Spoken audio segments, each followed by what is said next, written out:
Hello students. मैं कृष्णपाल सिंह, सहायक आचार्य भूगोल, राजकीय महाविद्यालय धौलपुर, लेके आया हूँ आज एक नया वीडियो। और आज हम अपने इस वीडियो में बात करेंगे प्रमुख ठंडी स्थानीय पवनों की। इससे पहले वीडियो में हमने विश्व की प्रमुख गर्म स्थानीय पवनों के बारे में पढ़ा, और अब हम बात करेंगे प्रमुख ठंडी स्थानीय पवनों की, जो मुख्य रूप से प्रभावित क्षेत्र में तापमान को कम करने के लिए उत्तरदायी हैं। तो विश्व में कौन कौन सी प्रमुख स्थानीय पवनें हैं, तो चलिए वीडियो शुरू करते हैं। तो प्रमुख स्थानीय पवनों में हम सबसे पहले बात करते हैं मिस्ट्रल की। तो मिस्ट्रल, ये जो हवा है मिस्ट्रल, यह ठंडी, शुष्क और तीव्र गति से चलने वाली हवाएं हैं, जो भूमध्य सागर के उत्तरी पश्चिमी भाग, विशेष रूप से स्पेन और फ्रांस को प्रभावित करती हैं। तो मिस्ट्रल जो हवा है वो मुख्य रूप से फ्रांस की ओर बहने वाली और स्पेन के कुछ भाग को प्रभावित करने वाली एक हवा है। और ये मिस्ट्रल जो है काफ़ी तीव्र गति से प्रवाहित होने वाली ठंडी पवनें हैं, जो सामान्य रूप से 56 से 64 किलोमीटर प्रति घंटे की स्पीड से चलती हैं। लेकिन कभी कभी इन मिस्ट्रल हवाओं की गति 128 किलोमीटर प्रति घंटे तक भी हो जाती है। और इतनी तीव्र गति होने की वजह से वाहनों के चलने में कठिनाई होती है। और इन हवाओं से बचने के लिए, इनकी गति को कम करने के लिए, इनकी प्रवाह दिशा के समकोण पर बाग बगीचे और झाड़ियाँ लगाई जाती हैं, ताकि उन झाड़ियों से यह हवा टकराए, तो टकराने के बाद में उसके वेग को कम किया जा सके। और ये हवाएं अत्यधिक ठंडी हैं, और यही कारण है कि जब ये हवाएं फ्रांस और स्पेन के क्षेत्रों में पहुंचती हैं, तो वहां पर ये तापमान को हिमांक से नीचे कर देती हैं, हिमांक से कम कर देती हैं। तो इस प्रकार से स्पेन और फ्रांस के क्षेत्रों में चलने वाली जो ठंडी हवाएं हैं, उन्हें मिस्ट्रल के नाम से जाना जाता है। दूसरी स्थानीय ठंडी पवन की हम बात करें तो दूसरी है बोरा। बोरा जो एक मुख्य ठंडी स्थानीय पवन है, और ये शुष्क व ठंडी है, जो कि मुख्य रूप से एड्रियाटिक सागर के पूर्वी किनारे पर चलती है। और विशेष रूप से उत्तरी इटली का जो भाग है वो इन बोरा पवनों से अधिक प्रभावित होता है।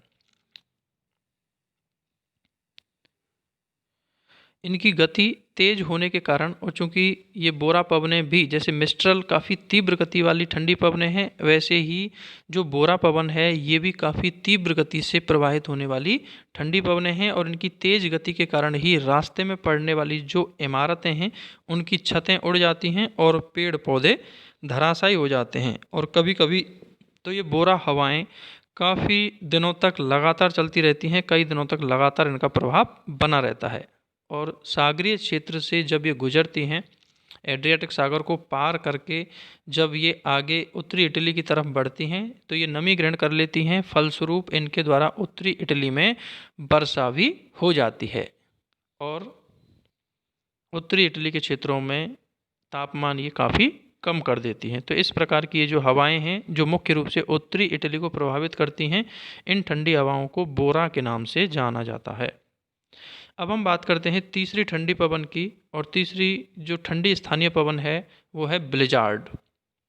और ये ब्लिजार्ड, इन ब्लिजार्ड हवाओं को हिम झंझावत के नाम से भी जानते हैं। और ये काफ़ी तीव्र गति से बहने वाली हवाएं हैं, जो अपने साथ बर्फ़ के कणों को बहा करके लाती हैं या उड़ा करके लाती हैं। अर्थात इनका जो तापमान है वो इतना कम होता है कि इन हवाओं के साथ मौजूद जो जलवाष्प है वो ठोस हिमकणों में बदल जाती है, और इन हवाओं के साथ काफ़ी तीव्र गति से ये प्रभावित क्षेत्र में आती हैं। इसीलिए इनको हिम झंझावत के नाम से भी जाना जाता है। और ये हवाएं ब्लिजार्ड जो हैं वो मुख्य रूप से संयुक्त राज्य अमेरिका, यूरोप, कनाडा और साइबेरिया के उत्तरी ध्रुवीय क्षेत्रों से चलने वाली ठंडी हवा है, जो मुख्य रूप से कहाँ चलती है, आपके संयुक्त राज्य अमेरिका और कनाडा वाले क्षेत्रों में। इसके अलावा यूरोप और साइबेरियाई क्षेत्रों में ये हवाएं चलती हैं। और ये मुख्य रूप से उत्तरी ध्रुवीय क्षेत्रों से दक्षिण की ओर प्रवाहित होने वाली पवन है, और इनकी गति 80 से 96 किलोमीटर प्रति घंटा होती है।